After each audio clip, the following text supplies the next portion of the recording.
400 पार के नारे से ही सपा, बसपा और कांग्रेस को चक्कर आने लगता है। अब तो पटाखा भी जोर से फट जाए ना तो पाकिस्तान को सफाई देनी पड़ती है, कहने लगता है तेरे साथ मैंने नहीं किया है। कि आपका एक वोट मोदी जी को मजबूती करता है और मोदी जी फिर देश को मजबूत करके दुनिया के अंदर भारत की ताकत का एहसास कराते हैं। पूरे देश के अंदर लोकसभा चुनाव चल रहे हैं, 6 चरण संपन्न हो गए हैं, 7वें चरण और अंतिम चरण में हम लोगों को मतदान करना है। बहनों और भाइयों, पूरे देश के अंदर एक ही नारा है, एक ही स्वर गूंज रहा है और वह है कि फिर एक बार और अब की बार 400 पार। 400 पार के नारे से ही सपा, बसपा और कांग्रेस को चक्कर आने लगता है, क्योंकि इनको तो इतनी सीटों पर चुनाव लड़ने के लिए प्रत्याशी ही नहीं मिले, उनके पास तो प्रत्याशी ही नहीं है और इसीलिए कह रहे हैं कैसे होगा। तो जनता जनार्दन ही उन्हें जवाब दे देती है। जनता जनार्दन कहती है जो राम को लाए हैं हम उनको, जो राम को लाए हैं और 2024 में फिर से कमल खिलाएंगे। मोदी जी फिर से प्रधानमंत्री।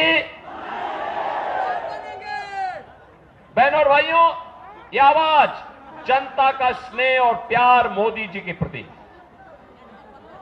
और मोदी जी ने इसके लिए 10 वर्ष अहर्निश प्रयास किया, तपस्या की, कार्य किया, दिन रात बिना रुके, बिना झुके, बिना डिगे, देश के सम्मान को बढ़ाने का हो, देश की सुरक्षा का मुद्दा हो, देश के अंदर विकास के बड़े बड़े कार्य हो या गरीब कल्याणकारी योजनाओं के माध्यम से प्रत्येक गरीब के चेहरे पर खुशहाली लाने का कार्य।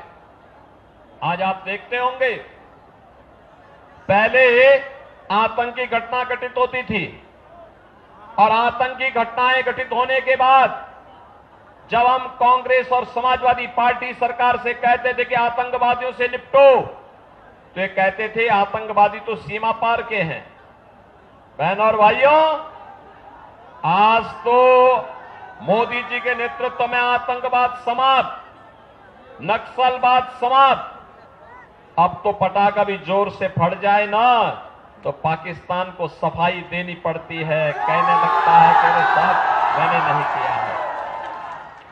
बहनों और भाइयों, ये तब है क्योंकि आपका एक वोट मोदी जी को मजबूती करता है और मोदी जी फिर देश को मजबूत करके दुनिया के अंदर भारत की ताकत का एहसास कराते हैं।